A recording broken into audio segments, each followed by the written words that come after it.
How's it going, everyone? Jesus here, aka Tyrant Dominus, and I'm here to tell you a little bit about Anchor. Anchor is the one-stop shop for recording, hosting, and distributing your podcast. And best of all, it's 100% free and ridiculously easy to use. And now Anchor can match you with great sponsors who want to advertise on your podcast. That means you can get paid to podcast right away. In fact, that's what I'm doing right now by reading this ad. Honestly, Anchor is a very enjoyable platform to be on, listen on, and just a joy to be a part of this community. Anchor, come check us out.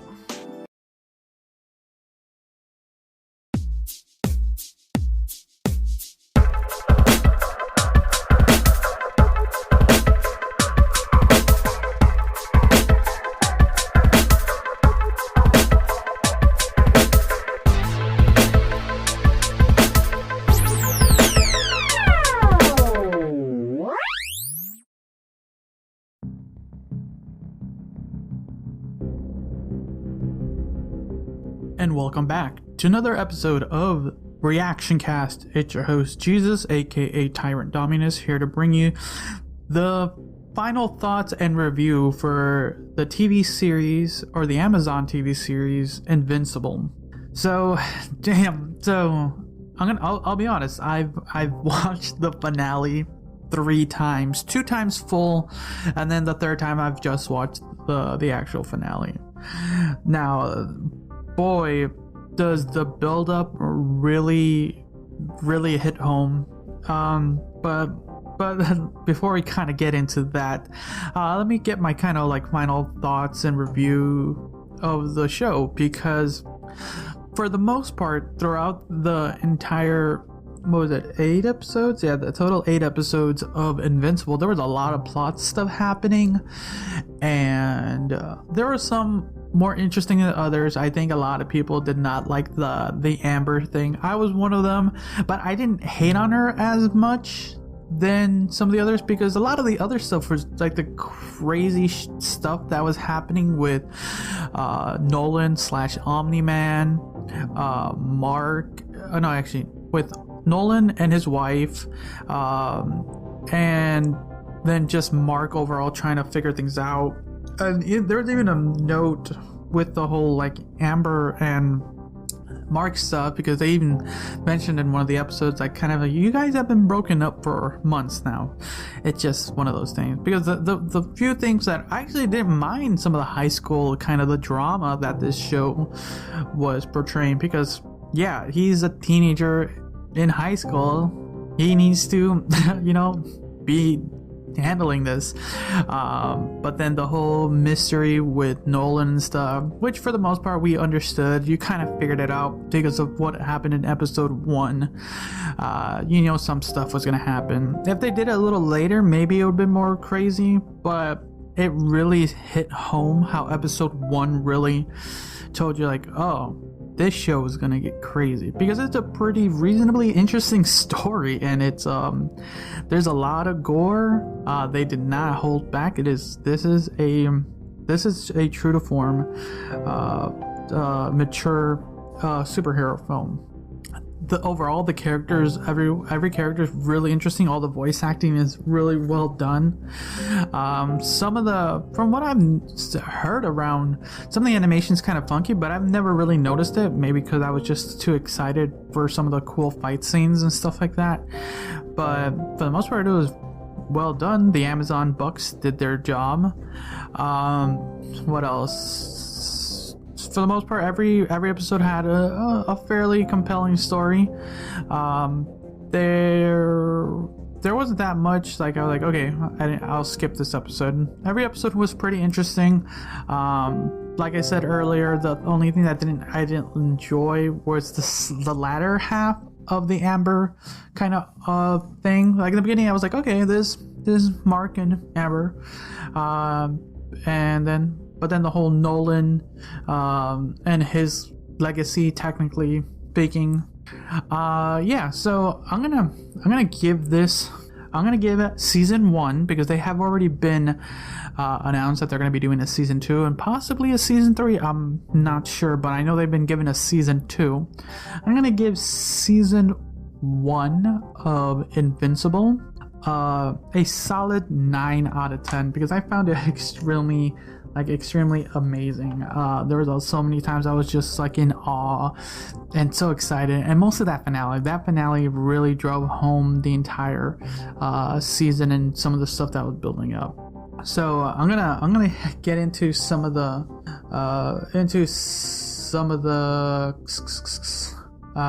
spoilers and stuff of the second half, because if you haven't already, I've already talked about my first thoughts, but I'm gonna kind of talk about the second half of it. So if you don't want any spoilers moving forward, you've been warned.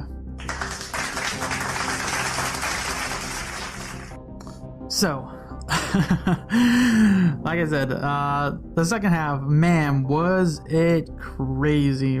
So let's kind of see here. So let's see here. I'm trying to see the episode because I stopped at episode 4. So episode 5, this is when you start seeing right after Darkblood talks to Debbie and stuff like that, and people are still trying to figure out like what the fuck's happening with Nolan and everything. I'm trying to see here. You get this is the point where the robot arc starts finally making more sense, and you later find out that he's like, yes, he's a deformed human genius, and he just wants a human body, or he wants a healthy human body because he kind of has a crush on Monster Girl, and for the most part, yeah,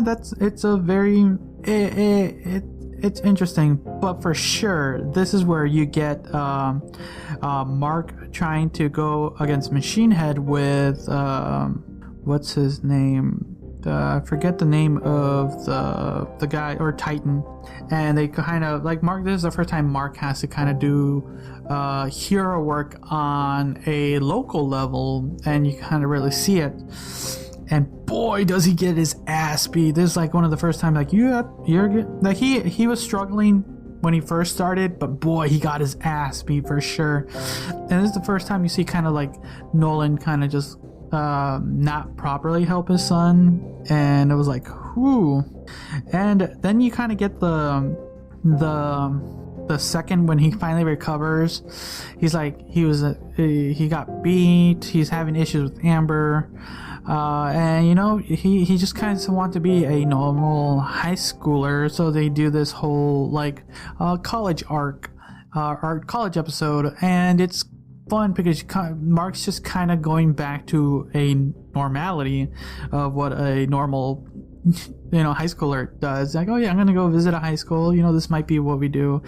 And this episode is interesting because you kind of finally get some more development with his buddy. What's his buddy's name? But anyways, you get a little bit more because William, because William for the most part has always just been that background friend character, his best friend, but you gotta finally get a little bit more character development. William finds out that Mark is invincible and that his dad is Omni-Man, the whole 9 yards. But this is where it kind of finally clicks, like, Amber and him are done. And here's the thing about this episode too, like Mark finally kind of reveals, I think it's this episode that he reveals that he's invincible, and she's like, yeah, I knew you were a superhero. And that kind of irked me because he was kind of doing his job to save civilians, and you're still on him.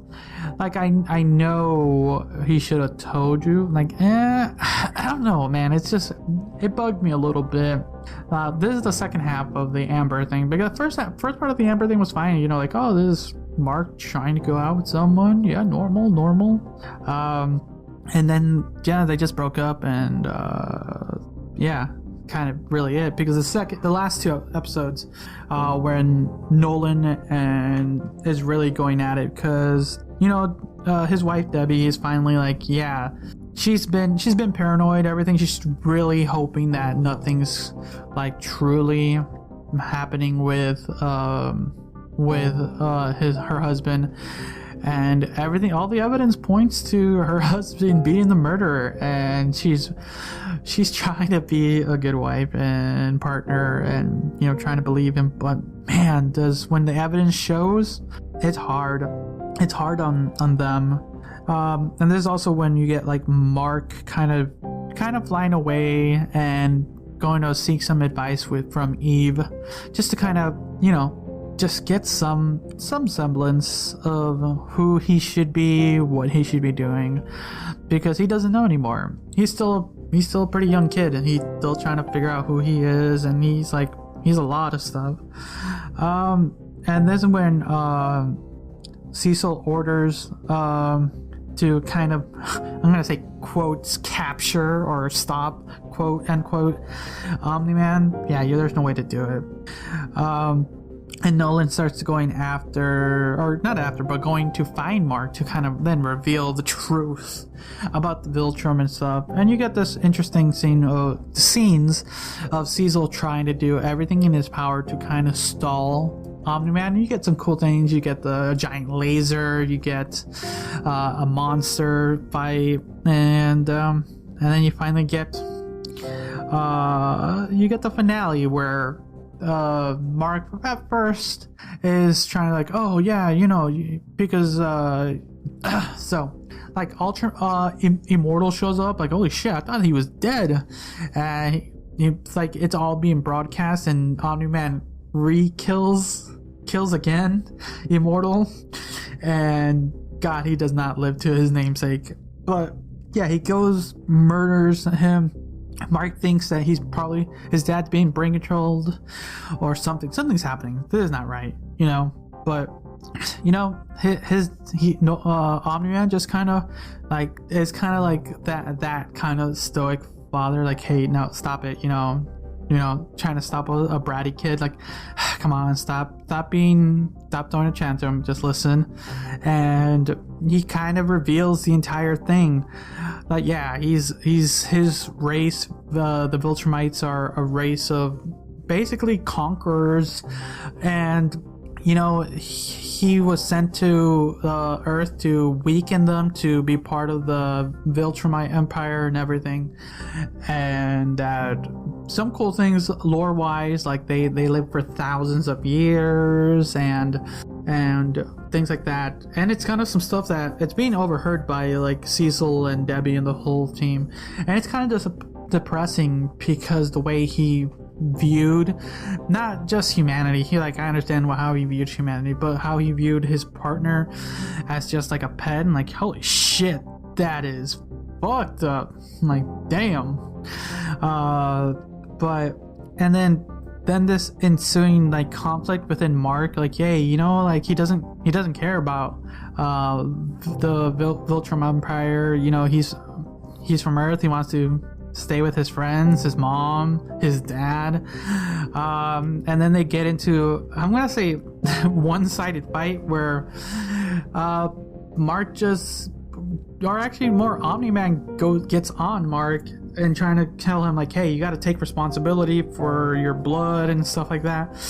And what I actually enjoyed is that during the entire scuffle, Mark never really had a chance. He maybe got one hit in, but he never actually had a chance against a truly trained Viltrumite. Like, he literally was getting his ass beat, thousands murdered in the process. It was crazy. Like one of the most bloody episodes ever.